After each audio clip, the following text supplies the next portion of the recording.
Sziasztok, én Olivér vagyok, és ebben a videóban 2 darab Tamus terméket fogunk tesztelni. Itt van az egyik, ez egy ilyen nagyon vékony szike, tudom úgy néz ki, mint egy toll, de ez egy szike, higgyétek el. Itt van hozzá 4 ilyen betét, ezeket itt félre is teszem, ide föl. És itt van maga az ilyen szike. Itt van ilyen nagyon vékony hegye van, mindjárt elfókuszál, na így. Ilyen nagyon vékony a hegye. Ezzel lehet ilyen aprólékos dolgokat kivágni. És itt van hozzá egy ilyen kupakszerűség, hogyha esetleg így megnyomódna a táskába, vagy valahol, akkor ne szúrja szét az ujjadat, amikor belenyúlsz. Megnézem, hogy működik-e, hogy nem szúrnám össze vele az ujjamat, ha beletenném valóvá. Igen, működik. Nem szúrnám össze vele magamat. És hoztam is egy lapot, hogy teszteljük, hogy milyen.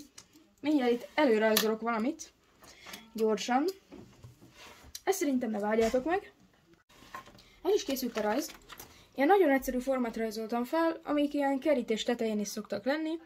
Most megnézzük, hogy ez milyen jól vágja ki.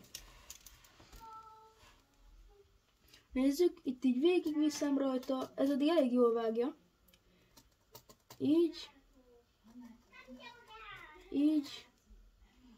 Hát nem tudom, hogy mennyire tudok még vele bánni, de mindjárt mutatom, hogy mi lett belőle.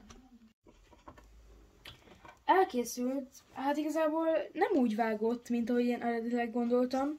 Vagy lehet, hogy csak én nem csináltam jól a vágást, vagy valami.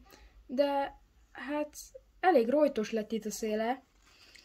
Meg nem olyan simán vágott, hanem így lassan, de mondom, lehet, hogy csak én tartottam rosszul, vagy valami. Én ezt egy ilyen 10-ből 8-asra értékelem. Szerintem nem olyan rossz, hogyha ilyen mintákat akarsz vágni, vagy ilyesmi, vagy éppen vonatkozol. Szóval ez elég jó. Aztán a következő termék lehet, hogy egy kicsit csalódást fog okozni, ezután a termék után. Ez egy nagyon jó almaszeletelő. Azt hallottam, hogy ez nagyon jó, meg gyorsan felszeli az almát, és hát ezt akarom most kitesztelni, vagy letesztelni. És itt egy ilyen papíralma, és most varázslatot fogok bemutatni. Ide teszem, és 3, 2, 1. Itt is van az alma. Ezen kívül itt van még egy vágódeszka is.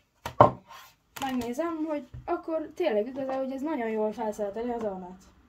Ide kell tenni, és meg kell nyomni jó erősen, és akkor elvileg a belsejét is kiszedi.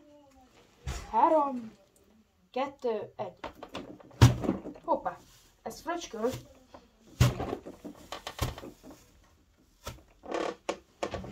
Itt van. És tényleg a belsejét is tökéletesen kiszedte. És nézzétek meg, ilyen teljesen szabályos körben van.